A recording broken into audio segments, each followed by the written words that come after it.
Bueno, muy buenas a todos y bienvenidos a esta charla en la que vamos a hablar sobre los hooks de React y cómo cambiar la manera en la que hemos podido estar haciendo nuestros componentes hasta ahora. Antes de empezar, ¿quién trabaja con React?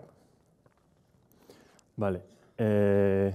¿Quiénes han tenido que trabajar con ciclo de vida, con texto, en aplicaciones en producción? Vale. ¿Quiénes han trabajado con hooks? Bueno, bastante bien. Igual tenéis que bajar alguno aquí, pero bueno. Vale, bien, me hago una idea. Bueno, pues antes de empezar, me quito esto de en medio. Mi nombre es Carlos, en las redes soy Jimeno0, por si queréis stalkearme o algo. Ahí tenéis el enlace de las slides, que tienen links al código y todo eso, por si queréis luego echarles un ojo o ver recursos.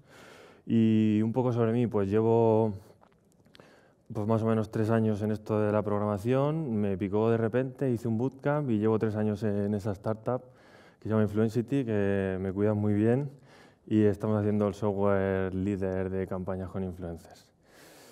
Bueno, para poneros un poco en contexto del por qué surgieron los hooks, a mí me gusta hablar de cómo se han entendido los componentes hasta la fecha. Siempre hemos tenido los componentes funcionales para que fuesen como de una manera más presentacional, para que no tuviesen nada de lógica, y luego nuestros componentes de clase es en los que teníamos el estado y el ciclo de vida, ¿no?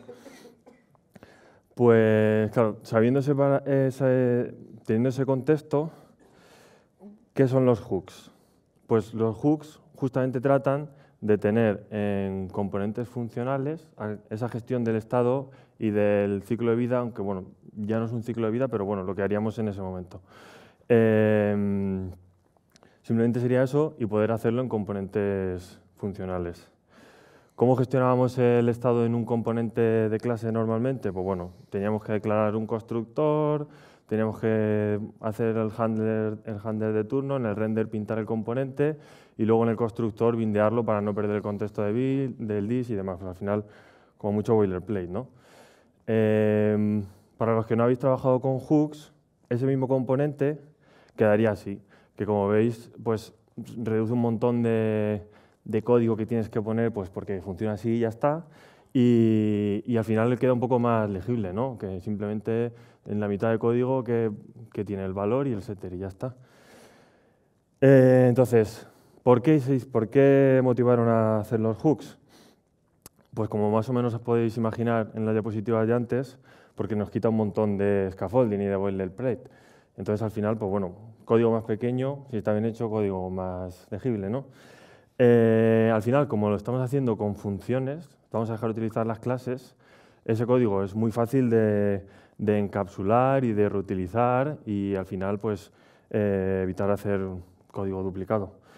Si alguno habéis trabajado con la Context API, ¿quién ha trabajado con la Context API? Vale, pues al final eso nos proporciona como una manera de crear un estado de nuestra aplicación sin tener que utilizar librerías de terceros como Redux o Local Storage o cualquier cosa de esas y poder consumirla en nuestro componente. Eso antes de los hooks había diferente manera de hacerlo, por ejemplo, con los render props, que es esto de que tienes el encapsulado, luego lo veremos en un ejemplo, que tienes encapsulada la lógica y si la quieres utilizar en otro componente, en lugar de que los hijos sean el componente hijo, es una función que devuelve el valor. Y entonces, con los hooks vamos a poder tener, en concreto con el useContext, vamos a poder tener esa lógica compartida en un montón de componentes y veremos más adelante cómo incluso hacer nuestro propio Redux y tener toda esa gestión del estado. Otra cosa que nos pasa cuando tenemos que utilizar, por ejemplo, un componente de clase con el ciclo de vida es que al final acabamos teniendo lógica mezclada, ¿no? Porque queremos que se haga algo cuando se monta el componente y claro, queremos que haga dos cosas totalmente diferentes, pero como tiene que ser en ese momento, lo tenemos que poner ahí. Pues con esto también veremos más adelante cómo podemos abstraer esa lógica y que en lugar de que sea por el punto en el ciclo de vida que estás, sino que sea por la funcionalidad que estás haciendo.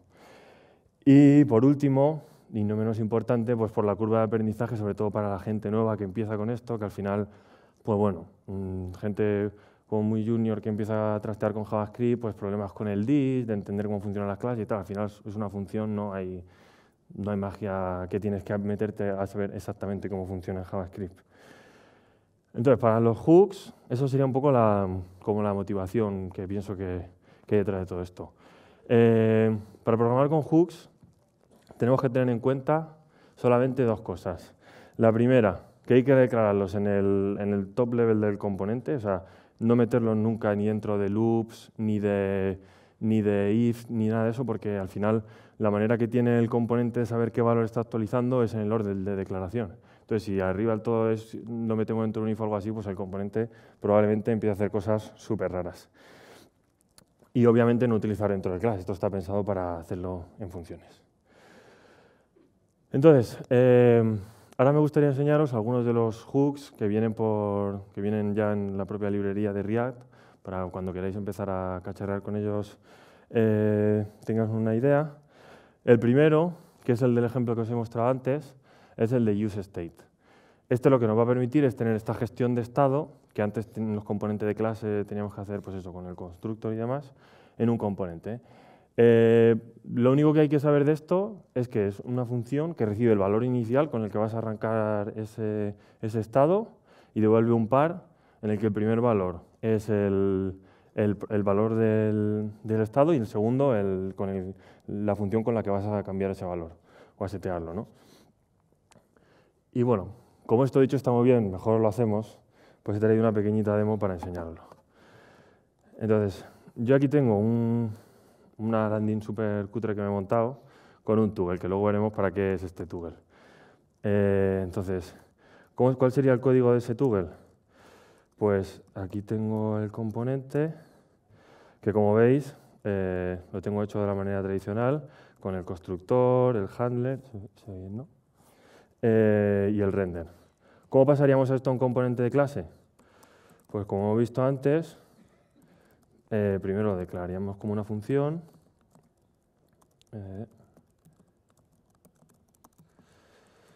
Y devolveríamos el componente. Esto es simplemente para declararlo, ¿vale? A ver, ¿cuánto esto?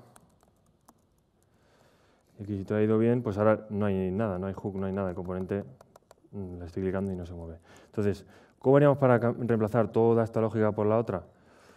Pues declaramos el hook, como hemos dicho antes, primero es el valor y luego es el handler, que en este caso sería onChange, y le pasamos el valor inicial, que el valor inicial va a decir que es false.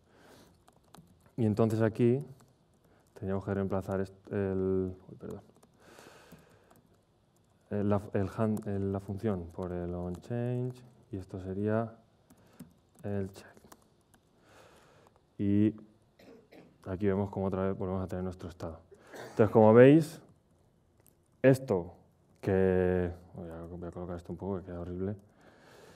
Como veis, esto que es un componente súper inútil, que tiene simplemente activa y desactiva un check, solamente por haber metido el hook hemos quitado como más de la mitad de código, ¿no? Entonces, me parece bastante potente a nivel ilustrativo, con un componente tan pequeñito, ver como si nos imaginamos una aplicación grande, la cantidad de código que podemos ahorrarnos y mejorar la lectura trabajando con nuestros compañeros. El siguiente hook del que os quería hablar es el del useEffect. Este es el hook con el que vamos a conseguir olvidarnos de los ciclos de vida en React. Bueno, no olvidarnos, pero sí de los ciclos de vida en los componentes de clase. ¿Este hook cómo funciona? Pues al final es una función que se va a ejecutar siempre que se actualice el componente y cuando se monta, y va a devolver, como veis ahí, es simplemente añadir un listener del scroll, que ahora lo implementaremos, y nos devuelve una función que es la que se va a ejecutar cuando el componente se vaya a desmontar, que esto viene muy bien para limpiar eventos y listener para evitar tener problemas de memory leak. Y el primer parámetro sería esa función y el segundo sería un array en el que pasaremos los valores que queremos que nuestro hook compare para ver si se ejecuta esa función. Es decir, por ejemplo, en este caso que vamos a querer nada más que meter el listener, cuando se monta el componente le pasamos un array vacío y eso sería pues exactamente igual que si estuviésemos utilizando un component did mount, ¿vale? Si quisiésemos hacer pues por ejemplo, quisiésemos actualizar el título de nuestra página o lo que fuese, pues a lo mejor aquí tendríamos que pasar el array el título y que cada vez que se actualizase ejecutaría la función de turno. Y como antes, no lo digo, lo hago. Entonces aquí vamos a hacer un efecto de scroll. Aquí tengo como la diapositiva original con varios elementos y vamos a hacer como en el scroll que haga una especie de parallax, ¿no? Entonces esto lo tengo aquí en el archivo este de la aplicación. Tengo una serie de elementos que son esos que habéis visto, el toggle, el background, el pattern, que serían las líneas estas que aparecen por aquí, el logo de Madrid y demás. Y entonces esto al final es, en el did mount, lo que vamos a simular, como os he enseñado en la diapositiva antes, es como si en el did mount añade el listener ese del scroll y lo va pasando a los componentes para que se vayan moviendo con este efecto que os digo. Tenemos el will mount, que sería lo que nos quitaría ese listener, el handle y la declaración del componente, ¿no? Entonces, igual, ¿cómo haríamos esto con un componente funcional? Pues igual, primero lo declaramos, para ver que no rompo nada. Y aquí en el visual, esto lo voy a comentar. Y el scroll, valor inicial, vamos a empezar con 0. Vale, pues todo funciona, ¿no? Un scroll normal. Vale. Ahora lo que vamos a implementar es ese hook que controla el valor del scroll y ese hook de useEffect para añadir nuestro evento que escuche el scroll y lo quite cuando terminemos. Entonces, voy a borrar esto. Tendríamos nuestro par, que sería el scroll y el set scroll. Y esto va a escuchar el no sé si lo importa así, ¿vale?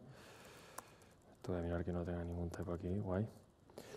Y entonces, para implementar el hook con el que vamos a hacer todo lo que hacíamos antes en el ciclo de vida de los componentes de clase, lo que tendré que hacer aquí es añadir el listener al scroll. Vamos a hacer una función que la definimos, handle scroll, y devolver, como he dicho antes, la función que se ejecute cuando el componente se desmonte, para no caer en errores de memory leaks y demás. Aquí tenemos el handle scroll y esta función, el handle scroll, lo único que va a hacer es setear el valor del scroll, ¿no? Vale, pues entonces aquí le pasamos el event, la altura que va a tener esto va a ser event. Scroll top,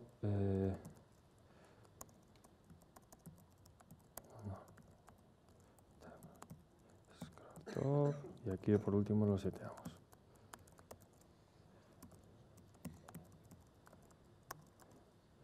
Y cruzamos los dedos y si no se ha roto nada, pues aquí tenemos nuestro efecto de parallax.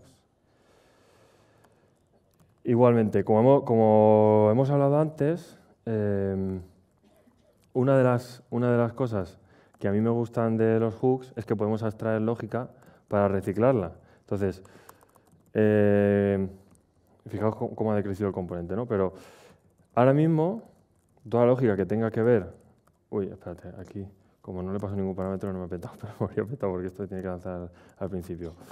Como hemos dicho antes, en los ciclos de vida se nos suele acabar mezclando lógica, ¿no? Como veis aquí, ha quedado totalmente encapsulada toda la lógica que tiene que ver con el scroll. Si yo quisiese hacer algo que tuviese que ver con ciclo de vida, podría declararme otro useEffect y ese tenerlo también encapsulado en su propia función. De tal manera que voy a empezar a poder tener funciones encapsuladas que reutilizar en diferentes puntos de la plataforma. Por ejemplo, yo ahora mismo, imaginaros que en otro sitio de la aplicación pues, necesitase tener también un control sobre el scroll. Pues en lugar de implementar toda esta lógica, yo puedo coger y declararme mi hook custom, que va a recibir un valor inicial, por ejemplo.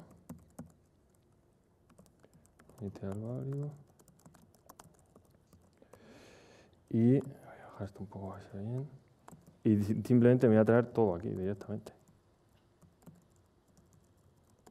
Necesito cambiar aquí por el initial value.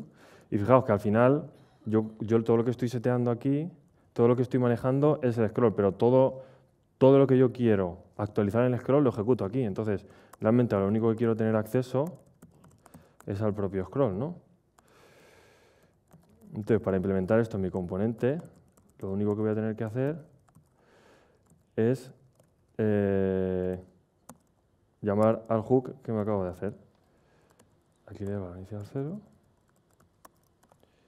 y todo funciona. Entonces, hemos conseguido que la lógica esté totalmente abstraída del componente aquí y cuando yo vaya a mi archivo de mi componente de aplicación y quiera verlo, pues hombre, yo creo que es bastante más fácil de comprender todo lo que pasa aquí y si en algún momento quisiese atacar algo de la lógica, ya me voy a buscar esa función. Entonces, conseguimos tener el código más encapsulado.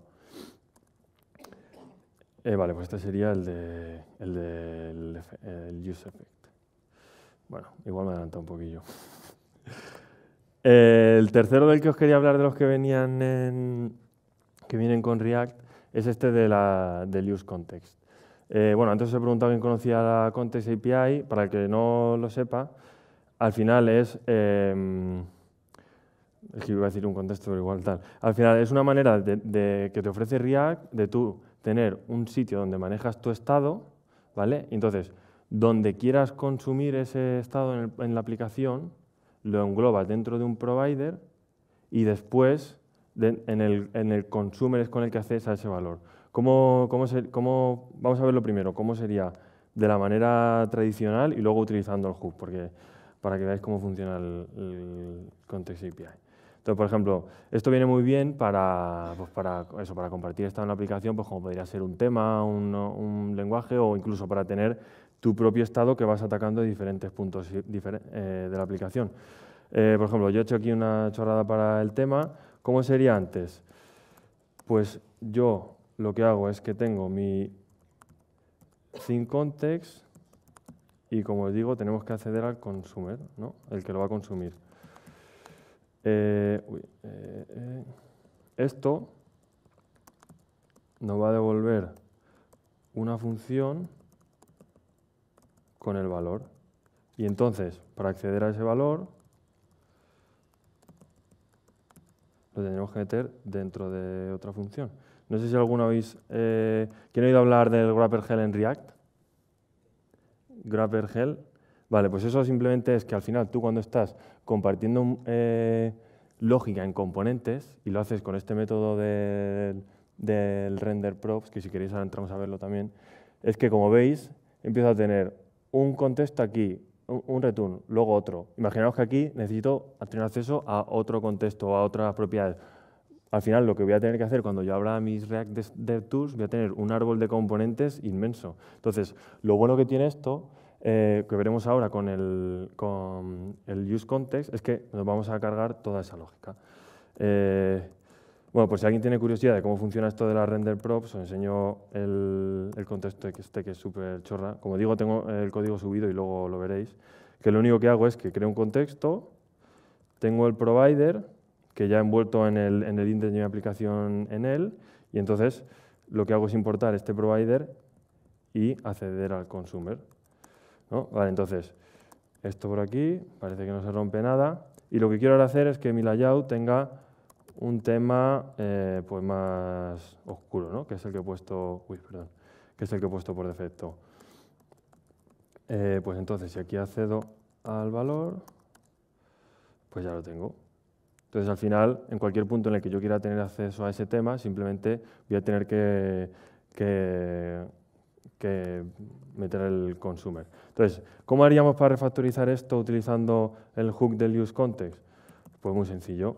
Aquí tendríamos el value, declaramos el hook y le pasamos el contexto. Entonces, ya con esto simplemente ya nos podemos cargar todo esto. Quedaré ya este render y colocar esto un poco. Y como veis, pues tengo el tema. Igualmente, al final tenemos toda la lógica del componente aquí y toda la gestión del contexto que antes tenía que empezar a hacer ese anidamiento ya se ha quedado solamente en esto. Pero no nos vamos a quedar solamente aquí. Imaginar que este contexto lo quiero utilizar, pero ya no solamente como algo que estoy consumiendo, ¿no? Como el tema, sino que quiero también que sea un estado compartido en el que en unos sitios lo pueda consumir y en otros sitios setear ese estado, ¿no? Pues esto simplemente es, por ejemplo, para lo que hice el toggle este, que ahora mismo no hace nada, pero lo que yo quiero es que cuando yo cambie ese toggle, se me vaya cambiando entre un tema más oscurito y uno más claro. Pues vamos a ver cómo haríamos esto. Aquí tengo el componente, ¿no? que simplemente hace esto. Entonces, ¿cómo haría ese cambio? Como he visto antes, podemos abstraer los hooks para tener la lógica separada del componente. Y yo quiero que este handler del toggle, aparte, me setee el estado. Entonces ya volvería a tener como mucha lógica dentro del componente, pues me lo voy a extraer otra vez. Yo quiero hacer aquí esto que va a ser un useCheck, lo voy a llamar. Por convención, cuando declaras un hook custom, conviene llamarlo use, lo que sea, ¿vale? useCheck, que van a decir un valor inicial.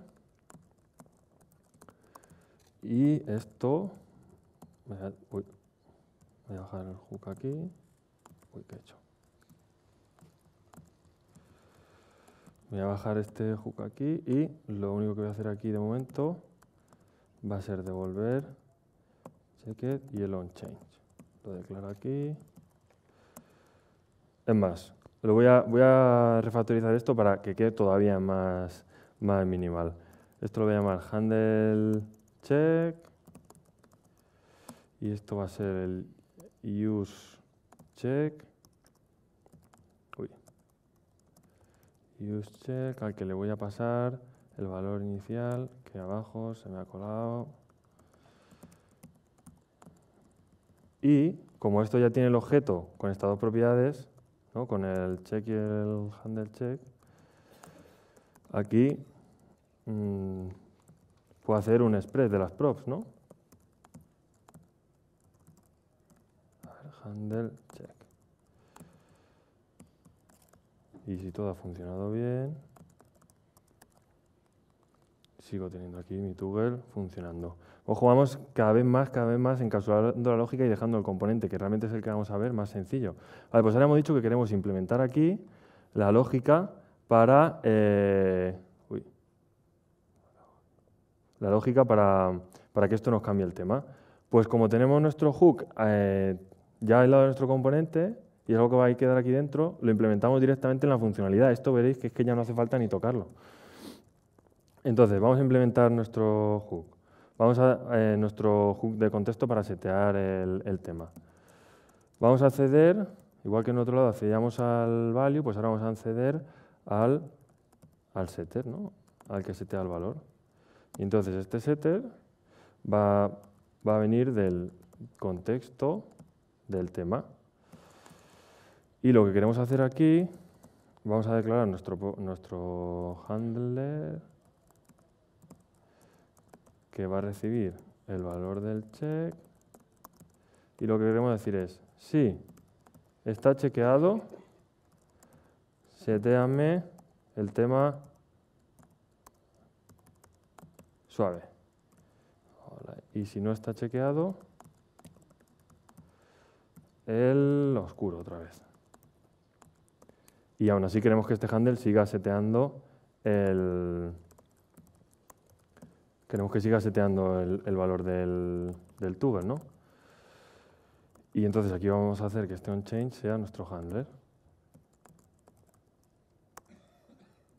Y entonces, si todo ha funcionado bien, pues aquí tenemos nuestro cambio de tema, con toda nuestra lógica encapsulada en nuestro hook custom. Entonces, no sé si vais viendo la potencia que tienen estos hooks y la manera de encapsular el código y poder ir teniéndolos muy modular y poder crear nuestros propios hooks compuestos, por más que al final es un poco la filosofía que hay detrás de toda esta programación orientada a componentes, ¿no? De ir de la composición versus la herencia y demás, ¿no? Vale, entonces, ya hemos visto eso. Y eso, pues esos tres son los que os quería enseñar así un poco más en profundidad. Luego, ¿quién ha trabajado aquí con Redux? Vale, ¿y de los que han trabajado con Redux, quién ha trabajado con el Use Reducer? Bueno, pues casi todos. Pues lo cuento para los que no han trabajado con él. Vale, pues un hook que a mí me gusta mucho es el del Use Reducer en caso de que tú te tengas que tener como un estado y quieras hacerlo como trabaja Redux. Para los que no lo hayan trabajado, no lo conozcan mucho, al final tú tienes un estado y la manera en la que tú actualizas ese estado es como lanzando unas acciones y llevan un tipo, y según el tipo de acciones pues actualizas el estado de una manera o de otra. Entonces, ¿cómo podemos reemplazar Redux con estos dos hooks? Pues muy sencillo, simplemente declaramos el contexto, como el que os he enseñado antes del tema, declaramos nuestro reducer, que es pues eso, un switch que va modificando el estado en función al tipo de acción que le mandas.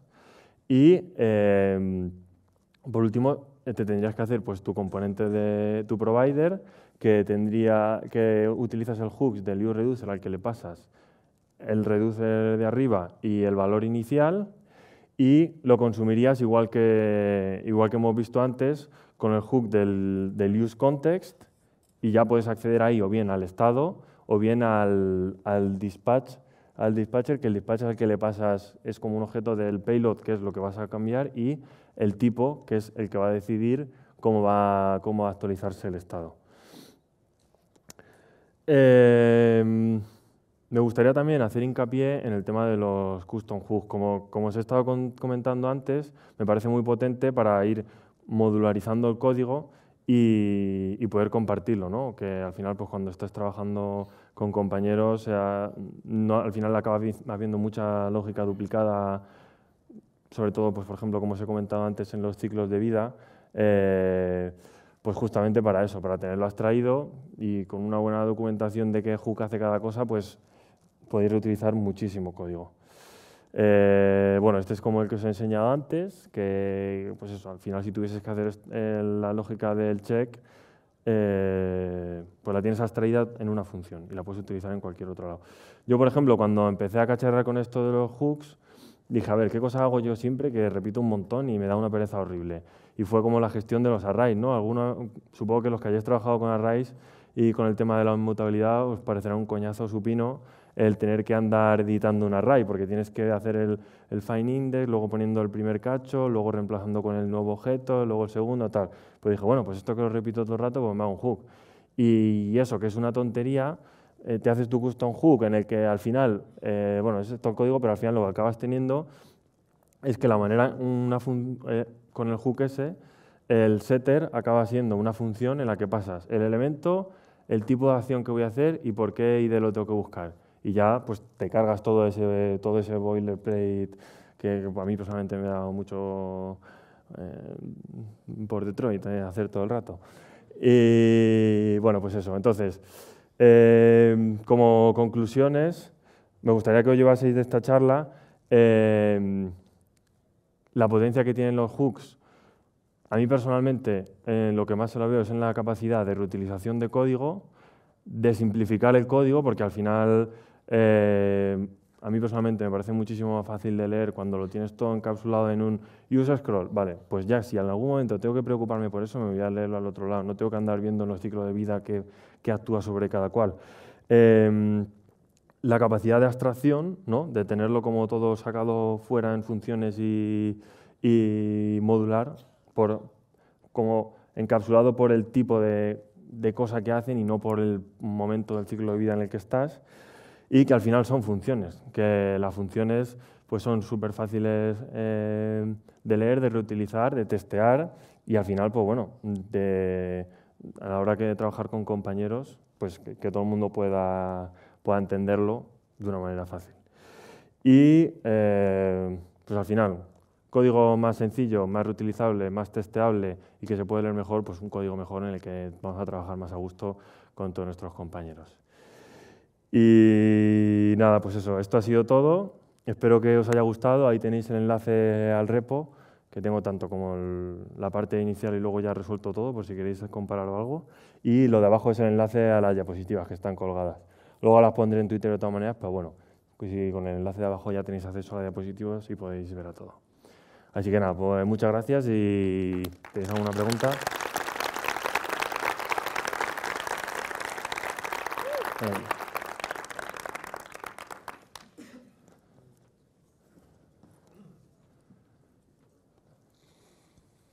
Hola, buenas. Buenas. Muchas gracias por la charla, me ha encantado. Vale. Yo llevo varios tiempos trabajando con React Sí. y tenemos varias aplicaciones montadas en React. Entonces, ¿Perdona? que tengo varias aplicaciones montadas en React, ¿no? Sí. Entonces, en mi empresa me dijeron, vamos a migrarlo todo a React Hook, ahora que ha salido y que esto es un pepino. Yo la idea la compro, me parece bestial, brutal, si lo haces de cero, la aplicación, ¿no? Yo he intentado cambiar partes de una aplicación montada en React, entonces dentro de la clase no puedes implementar los hooks. Claro. Entonces tienes que cambiar un poco como la forma de definirlo, ¿no? ¿O qué aconsejas para Sí, ir cambiando poco a poco una aplicación que ya está montada en React? Yo te entiendo perfectamente porque lo primero cuando empecé a cacharrar con esto dije, a tomar por culo todo, voy a refactorizar toda la aplicación. Pues eso, no. Yo lo que estamos haciendo nosotros, por ejemplo, desde que empezamos a implementarlos en Influencity, es de una manera hacia adelante, ¿sabes? Pues tenemos que hacer un nuevo desarrollo, un nuevo producto, pues ya vamos haciéndolo todo con hooks. Y si a lo mejor el día de mañana tienes que arreglar un componente concreto, pues ya de paso, pues a lo mejor te lo refactorizas si te da tiempo, si te dejan. Pero vamos, yo diría que al final, pues todos trabajamos en esto para vivir, ¿no? Y lo que te da de comer es que sigan saliendo cosas. No puedes estar un mes o 2 meses parado refactorizándolo para que haga lo mismo. Entonces, yo te diría un poco eso, ¿no? Que lo vayas haciendo hacia adelante y si hay algún momento que hay que tocar algo tal, pues lo metes en mano. Pero igual poner a rehacer toda la aplicación tampoco, porque tampoco tienen intención de quitar las clases, o sea que van a dejar las dos cosas conviviendo, o sea que no hay prisa, sí. Muchas gracias. Nada. ¿Alguna pregunta más? Aquí delante, aquí ya. Hola, Carlos. Buenas. Bueno, gracias por la charla, en primer lugar. Nada. Y te quería preguntar, ¿consideraciones o cosas a tener en cuenta a la hora de implementar llamadas asíncronas, APIs, etcétera? Porque yo, bueno, con algunas cosas personales que he hecho me pega un poco con eso del useEffect y sus cosas, Sí. pero no sé si hay cosas que no... Pues mira, eso es justo lo que del useEffect. Por ejemplo, una llamada de una API de quiero tenerme estos datos y ya está, y no quiero variarlos ni nada. Si te fijabas, espera, lo pongo.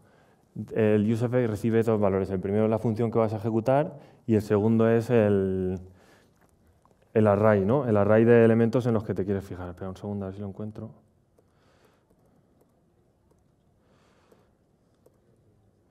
Vale, aquí tienes como el primer argumento en la función y el segundo es el array. Entonces, eso me alegra que lo preguntes porque es como algo muy típico que pasa, ¿no? Que tú dices, vale, esto genial, sustituye el ciclo de vida, pero de repente se te empiezan a disparar renderizados todo el rato, se te va cambiando todo, tal. Entonces, con lo que hay que tener mucho cuidado es con ese segundo parámetro del array. En este caso, como está vacío, nunca va a haber un valor que cambie, entonces no se va a volver a disparar. Entonces, esto sería, si por ejemplo quieres hacer una petición, que es pedir la API del tiempo que no vas a andar cambiando hasta que no tienes que andar actualizando en base a un valor, pues lo puedes hacer así. Pero si, por ejemplo, quisieras hacer una petición a otra API basado, yo qué sé, en un input que estás cambiando, ¿no? Pues al final, en ese array, si haces ahí la petición, lo que tendrás que pasarle es ese valor, ya con yo qué sé, con algún debounce o algo por si no quieres que te la lance todo el rato, pero al final lo que va a mirar todo el rato este hook es qué valores hay ahí, ¿no? Entonces, si va parametrizado o un check que vas cambiando, va a ver ha cambiado este valor, la voy a volver a lanzar, pero solamente cuando cambie eso, ¿sabes? Es muy importante tener en cuenta ese segundo parámetro porque si no lo pasas, lo que va a pasar es que en cada render se va a lanzar y vas a tener 100.000 peticiones. Pero bueno, es sobre todo eso, tener en cuenta el segundo parámetro. Muchas gracias. ¿Alguna pregunta más? ¿Nadie?